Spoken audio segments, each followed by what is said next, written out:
حضرت رومی نے ایک لطیفہ لکھا ہے، وہ بات سمجھاتے ہیں لطیفہ لکھ کے۔ حضرت رومی کہتے ہیں ایک بادشاہ تھا، تو اس کو یہ بڑا اس کے ذہن میں بات بیٹھ گئی تھی کہ منحوس ہوتے ہیں لوگ۔ وہ اکثر ایک ہفتے میں ایک دفعہ شکار کھیلنے جاتا تھا۔ جب وہ جاتا تھا تو اپنے وزیروں سے کہتا کہ رستہ صاف کرا دو سارا، کوئی بندہ رستے میں نہ آئے، اگر کسی منحوس کے متھے لگ جاؤں تو میرا نا اس دن شکار ٹھیک نہیں ہوتا، کوئی منحوس آدمی سامنے نہ آئے۔ سارے رستے صاف کرا دیے جاتے۔ ایک دفعہ کا ذکر ہے کہ بادشاہ نکلا شکار کے لیے، تو رستے میں ایک بندہ آ گیا جو بیچارہ ایک آنکھ سے کانا تھا، پتا تھا سڑک پہ چڑھنا، بیچارہ غلطی سے چڑھ گیا، تھا بھی بندہ کانا، آنکھ سے نظر نہیں آتا تھا، بادشاہ کے رستے میں۔ اب بادشاہ کو بڑا غصہ، میرے رستے میں کیسے آ گیا؟ اب تیری شکل دیکھ لیا تو بندہ بھی منحوس قسم کا ہے، اب میرا شکار ٹھیک نہیں ہوگا۔ بادشاہ کہنے لگا اس طرح کرو، اس کو یہاں سڑک پہ باندھ دو۔ اس کو درخت کے ساتھ باندھ دیا، 2 سپاہی تلواریں لے کے کھڑے کر دیے، کہا میں واپس آتا ہوں، اگر تو میرا شکار ٹھیک ہوا تو یہ بچ جائے گا، اگر ٹھیک نہ ہوا اس کی خیر کوئی نہیں، ٹھیک ہے۔ لیکن بادشاہ شکار کھیلنے گیا، مزے کی بات کہ اس دن شکار بڑا ہی اچھا ہوا۔ وہ کہتے ہیں زندگی میں کبھی اتنا شکار نہیں مارا جتنا آج مارا، بڑا زبردست رزلٹ اس دن نکلا۔ بادشاہ وہ جانور سارے باندھے، گھوڑوں پہ سوار کیے اور لے کے واپس آ رہا تھا، تو اب وہ بندہ بیچارہ صبح سے بھوکا پیاسا بندھا ہوا ہے، بچوں کی روزی کمانے نکلا، بادشاہ کے قابو آ گیا، وہ بندھا ہوا ہے، زبان باہر پیاس سے نکلی ہوئی ہے، بھوک ہے، تکلیف ہے، آزمائش ہے۔ وہ کچھ لوگ تو ایسے ہوتے ہیں جو نا ظلم سہتے ہیں تو کہتے ہیں بس جان چھوٹ جائے، ہم کسی کو بتائیں گے نہیں۔ کچھ ایسے ہوتے ہیں جو کہتے ہیں ہم ظالم کا گریبان پکڑیں گے۔ اور دنیا میں قتیل اس سا منافق نہیں کوئی جو ظلم تو سہتا ہے بغاوت نہیں کرتا، وہ منافق ہے جو ظلم سہ کے چپ رہے۔ تو وہ اب تنگ بڑا تھا لیکن بندہ جی دار قسم کا تھا، اور شیخ سعدی کہتے ہیں تنگ آمد بجنگ آمد، جب کوئی تنگ آتا ہے تو پھر وہ جنگ کرتا ہے، اس کا جنگ کا پروگرام بنا ہوا تھا۔ اس نے کہا مرنا تو ہے ہی، پر اس بادشاہ کو 2 سنا کے مرنا ہے، اس کو نہ کچھ سنا کے مرنا ہے، ذرا آلے صحیح، گردن تو کٹے گی پر میں نے نہ اس کو چھوڑنا نہیں۔ کیا تماشا ہے، مجھے باندھ گیا صبح کا۔ بادشاہ آیا تو بادشاہ بڑا راضی، شکار بڑا اچھا ہوا، کہنے لگا کھول دو اس کو۔ کھولا، وہ کہنے لگا میرا شکار بڑا اچھا ہوا ہے، لگتا تو مجھے یہ تھا کہ تیرا منہ دیکھا ہے تو شکار اچھا نہیں ہوا ہوگا، لیکن چونکہ بڑا اچھا ہوا ہے لہذا تجھے چھوڑتا ہوں، جا دوڑ جا۔ اب اس نے ارادہ کیا تھا 2 سنانی ہے، کھڑا ہو گیا، کہنے لگا بادشاہ تو نے تو سویرے میرا منہ دیکھا تھا، تیرا شکار تو بڑا اچھا ہوا ہے، پر میں نے سویرے تیرا منہ دیکھا تھا، میرا دن نہیں اچھا گزرا، میں بڑی تکلیف میں صبح سے، نہ پانی ملا ہے، نہ کھانا ملا ہے، نہ روٹی ملی ہے۔ اب مجھے بتا منحوس میں ہوں کہ تو ہے؟ اب بتا نحوست کس میں ہے، میرے اندر ہے کہ تورے اندر ہے، بتا۔ تو بادشاہ کانپنے لگ گیا، کہنے لگا اس کی گردن اڑانی ہے۔ اس نے کہا میں پہلے سے تیار ہوں گردن اڑوانے کی، سوچ سمجھ کے بات کی۔ قریب جو وزیر تھے نا وہ کہنے لگے بادشاہ ہم تجھے بڑی دیر سے سمجھا رہے ہیں کہ تو توہمات کا شکار ہے، تو وہمی ہو گیا ہے، تو ہر بات میں وہم پیدا کرتا ہے، تیرے اندر یہ کمزوری آ گئی۔ بندہ وہ ٹھیک کہہ رہا ہے، مارنا ہے تو تیری مرضی ہے، پر بات اس نے صحیح کی ہے۔ عارف رومی کہتے ہیں گدھے اور گھوڑے کی بحث ہونے لگی تھی۔ گھوڑا کہتا تھا آسمان کا رنگ نیلا ہے اور گدھا کہتا تھا نہیں کالا ہے۔ کئی گھنٹے بحث ہوئی، مقدمہ شیر کی عدالت میں چلا گیا۔ گھوڑے نے جاتے ہی کہا بادشاہ کئی گھنٹوں سے ہماری بحث چل رہی ہے، میں کہتا ہوں آسمان کا رنگ نیلا، آپ بتائیں کون سا کا نیلا ہے؟ تو کہا یہ گدھا کہتا ہے کالا ہے۔ بادشاہ سلامت فرمانے لگے کہ بات بھی گھوڑے کی ٹھیک ہے اور گھوڑے کو عمر قید کی سزا بھی ہے۔ گھوڑے نے کہا سزا کس بات کی؟ اس نے کہا سزا اس بات کی کہ تم نے گدھے سے بحث شروع کر دی، تمہیں سمجھ نہیں آئی یہ گدھا ہے؟ کچھ گدھے ہیں ان سے بحث نہیں ہوتی، کالو سلاما، ان کو سلام کیا جاتا ہے بھائی۔ اب آپ گدھے سے بھی بحث کریں گے؟ وہ ہمارا معیار نہیں ہے، ہمارا سٹیٹس نہیں ہے، اس آدمی کے ساتھ بات کرنا یہ ہمارے معیار کے خلاف ہے۔ آپ کبھی بھی کسی گدھے سے بحث نہیں کریں، بلکہ کیا کریں، اس کو سلام کریں اور کوشش کریں تھوڑا دور سے کریں،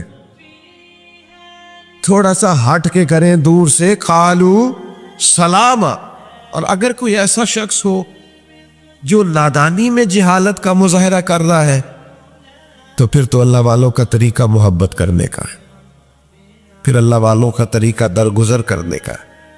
پھر اللہ والے سمجھ جاتے ہیں کہ اس کی شعوری طاقتیں اتنی، پھر وہ اس پر سختی نہیں کرتے۔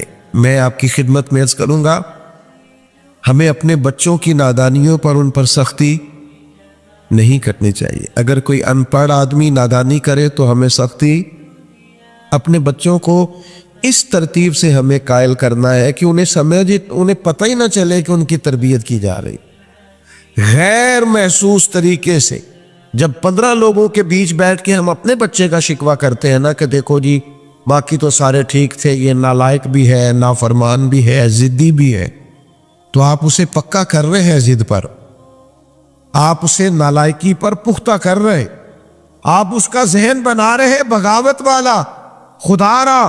ہمارے بچے، نبی کریم علیہ السلام کا طریقہ مبارکہ یہ تھا کہ اگر کبھی کسی شخص کی شکایت آتی تو سرکار اس خوبصورتی کے ساتھ اصلاح کرتے، اس پیار کے ساتھ سمجھاتے۔ میں کیا کروں، میری ملت کا جوان برا نہیں ہے،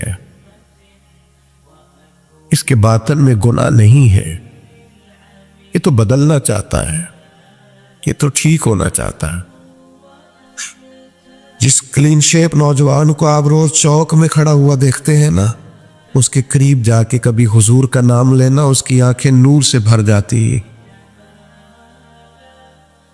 یہ کیا سمجھ لیا ہے کہ یہ اگر بظاہر کسی وقتی شرارتوں کا شکار ہے اور دنیا کے کسی جو ہے وہ میلے ٹھیلوں کا شکار ہے تو یہ بالکل دور ہو گیا ہے۔ آپ ان کے بارے میں جذبات عمدہ رکھیں، ان کو سمجھائیں تو ذرا خوبصورتی سے۔ اگر ابھی ایک نوجوان آ گیا حضور نبی کریم علیہ السلام کی بارگاہ میں، اس نے آتے ہی کہا یا رسول اللہ صلی اللہ علیہ وسلم مجھے بدکاری کی اجازت دے دیں،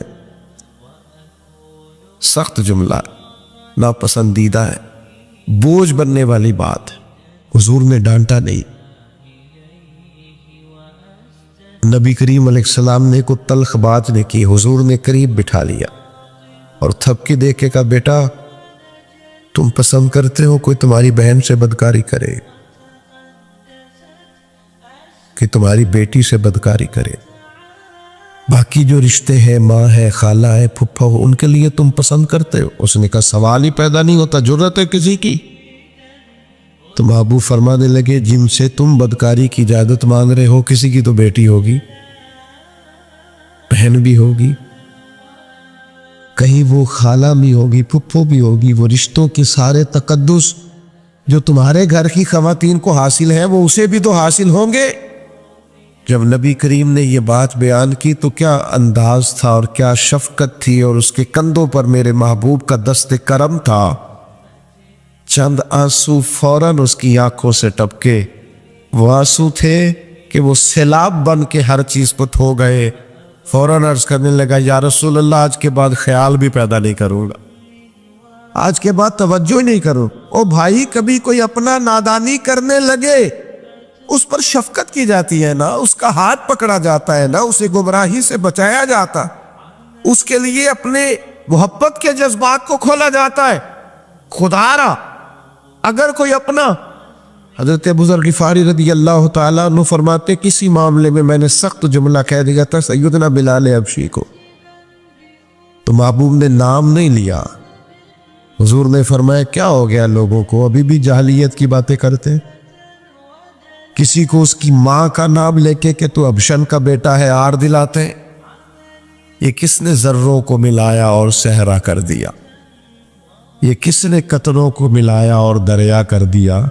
یہ کس کی حکمت نے یتیموں کو کیا در یتیم اور غلاموں کو دنیا بھر کا مولا کر دیا؟ کس نے جرت کی ہے بلال سے یہ کہنے کی؟ حضرت ابو ذر فرماتے ہیں اور تو کوئی نہ سمجھا تو میں تو سمجھ رہا تھا نا۔ پھر میں اٹھ کے سیدنا بلال کے پاس گیا اور میں نے کہا اٹھاؤ نہ اپنے قدم اور رکھو نہ میرے سینے پر، اور میں لوگوں کو بتاؤں کہ اللہ تعالیٰ نے اب تمہیں عزت کتنی عطا فرما دی۔ وہی حضرت ابو ذر غفاری ہیں کہ ایک مقام ایسا آیا بعد میں کہ جس قیمت کا لباس انہوں نے پہنا ہوا تھا اسی قیمت کا ان کے غلام نے بھی پہنا ہوا تھا۔ یہ جو آج بہت انسانیت کا درس دیتے ہیں نا لوگ، بیچارے رو رو کے غریبوں کی باتیں کرتے ہیں، ان سے کبھی پوچھیں آپ کے اور آپ کے ڈرائیور کے کپڑے ایک قیمت کے ہوتے ہیں؟ نبی کریم علیہ السلام نے تو فرمایا تمہارے غلام تمہارے بھائی ہیں، جیسا خود کھاؤ ویسا انہیں بھی کھلاؤ۔ یہ ابن ماجہ میں موجود ہے، جیسا خود پہنو انہیں بھی پہناؤ، ان کی طاقت سے زیادہ ان پر بوجھ نہ ڈالو، اور اگر بوجھ ڈالو تو ان کے ساتھ کام میں شریک ہو جاؤ۔ تو اپنا اگر کبھی کوئی نادانی کرے تو آپ کا سینہ کشادہ ہونا چاہیے، بڑا ہونا چاہیے، وسیع، اور یہ آپ کو ان اولیاء کی درگاہوں سے ملے گا۔ حضرت خواجہ فخر جہاں دہلوی ایک زمانہ عقیدت مند تھا حضرت علیہ رحمہ کا۔ اچھا یہ بھی یاد رکھنا 100% لوگوں کا عقیدت مند ہونا ٹھیک نہیں ہوتا، یہ 90-95% ہی ٹھیک ہوتا ہے، ہاں ورنہ نظر لگ جاتی ہے۔ یہ تھوڑا بہت جو 2-4 لوگ ہوتے ہیں نا، یہ بھی بیچارے کسی مخلوق میں حکمت کا تقاضا ہوتے ہیں۔ لیکن میری ایک گزارش رہتی ہے اکثر طلباء سے، یہاں تو جو کہ بزرگ علماء بیٹھے ہیں ان سے تو میں کیا کلام عرض کروں گا، طلباء سے میں اکثر کہتا ہوں یار 100 لوگ جمعہ پڑھنے آئے تمہارے پیچھے، 2 تمہارے مخالف ہیں، 98 تو محبت والے ہیں نا، پر تم نے ساری تقریر 2 پہ ہی کر دی۔ ایک ہندو نے نا کتاب لکھی ہے حضور علیہ السلام کے سیرت مبارکہ پر، ہندو نے، وہ ہندو کہتا ہے کہ میں نے نا عجیب منظر دیکھا ہے عرب کے لوگوں کا۔ ہندوؤں نے نا بڑا خوبصورت میرے محبوب کے بارے میں لکھا ہے۔ ایک ہندو نے جب حضور کی سیرت پر کتاب لکھی تو کچھ لوگوں نے کچھ اشعار لکھے، تو لوگوں نے کہا تو ہندو ہو کے حضور پہ لکھتا ہے، ہندو ہو کے؟ تو اس نے بڑا عجیب جملہ کہا، کہنے لگا ہو جائے عشق کسی سے کوئی چارہ تو نہیں، اور صرف مسلم کا محمد پہ اجارہ تو نہیں، صرف مسلم کا محمد پہ۔ اور پھر کہنے لگا نام و نسب سے اگرچہ ہندو ہوں پر کملی والے میں تیرا سادھو ہوں، کملی والے میں تیرا سادھو، میں تو ساتھ دیوانہ ہوں یا رسول اللہ آپ کا۔ تو نبی پاک علیہ السلام کے بارے میں لوگ لکھتے ہیں، وہ کہتے ہیں وہ محبت سے نہیں لکھ رہا، وہ سمجھ لے کہ ایک عالمی تجزیہ نگار ہے تو ایک تجزیہ دے رہا ہے۔ کہتا میں نے 2 قسم کے عرب دیکھے، 2 قسم کے۔ ایک عرب میں نے وہ دیکھے جو اتنے انا پرست ہیں، اتنے خود غرض ہیں، اتنے اپنے ذات کے بت میں الجھے ہوئے ہیں کہ وہ ایک حوض پہ اپنے گھوڑوں کو پانی پلانے گئے، 10 15 20 گھوڑوں کو پانی پلانے گئے ہیں، تو جھگڑا ہو گیا، پہلے میں نے پلانا ہے، میں بڑا چودھری ہوں۔ اس نے کہا نہیں میں تجھ سے بڑا ہوں، پہلے میں نے پلانا ہے۔ اس پہ جھگڑا ہوا، وہ غیر جانبدار تجزیہ نگار کہتا ہے اس پہ جھگڑا ہوا، لڑائی ہوئی، قتل ہوئے، اتنے قتل ہوئے کہ یہ قتل نسلوں تک چلے، نسلوں تک یہ قتل آگے بڑھے۔ وہ کہتا ہے ایک میں نے وہ عرب دیکھے، اور پھر کچھ عرصے کے بعد مکہ اور مدینے میں اللہ نے اپنے نبی کو بھیجا، مصطفیٰ کریم علیہ السلام آئے۔ کہتا پھر انہی عربوں کا میں نے ایک اور رنگ بھی دیکھا، انہی عربوں کا میں نے ایک اور رنگ، وہ جو گھوڑے کو پانی پلانے پر لڑ رہے تھے، آج میں نے دیکھا کہ ایک جنگ کے موقع پر 3 صحابہ یا 7 صحابہ زخمی پڑے، زخموں سے چور ہیں۔ ایک آدمی پانی کا پیالہ لے کے آیا، ایک کو کہا پانی پی لو، زخمی ہو، شدید زخمی ہو، نزع کا عالم ہے، تھوڑی دیر میں ہو سکتا ہے شہادت نصیب ہو، پی لو۔ کل جو گھوڑے کو کہتا تھا پہلے میں نے پلانا ہے، میں نے پلانا ہے، آج وہی قوم میں نے عجیب رنگ دیکھا، کہا پانی پی لو، تو کہنے لگا یار میں تھوڑا زخمی ہوں، یہ جو میرے ساتھ لیٹا ہے یہ زیادہ زخمی ہے، پہلے اس کو پلا دے، میرے بھائی کا بھلا ہو جائے۔ کہتا پانی لے کے اس کے پاس پہنچے، اس کو کہا تو پی لے، تو وہ کہنے لگا نہیں میں زخمی ضرور ہوں پر جوان ہوں، یہ میرے ساتھ جو صحابی لیٹے ہیں یہ زخمی بھی ہیں بوڑھے بھی ہیں، ان کو پہلے پلا۔ میں بات کہتے ہیں میں تیسرے کے پاس گیا تو اس نے کہا نہیں یار چوتھے کو پلا، وہ زخمی بھی ہے بیمار بھی ہے، اسے زیادہ ضرورت ہے۔ کہتے چوتھے کے پاس گیا تو وہ تڑپ اٹھا، کہنے لگا 5ویں کو پلا، اس لیے کہ اسے زخم مجھ سے پہلے لگا ہے، اس کا جہاد بھی مجھ سے سخت ہے۔ کہتے اس کے پاس گیا تو کہنے لگا یار 6 کے پاس چلا جا، اس لیے کہ اس کا وقت مجھے زیادہ قریب لگ رہا ہے۔ کہتے ہیں میں 6 کے پاس گیا تو وہ بول اٹھا، کہنے لگا وہ 5 جس رسول کا کلمہ پڑھتے تھے میں بھی اسی محمد کا ماننے والا ہوں، تو مجھے نہ پلا 7ویں کو پلا۔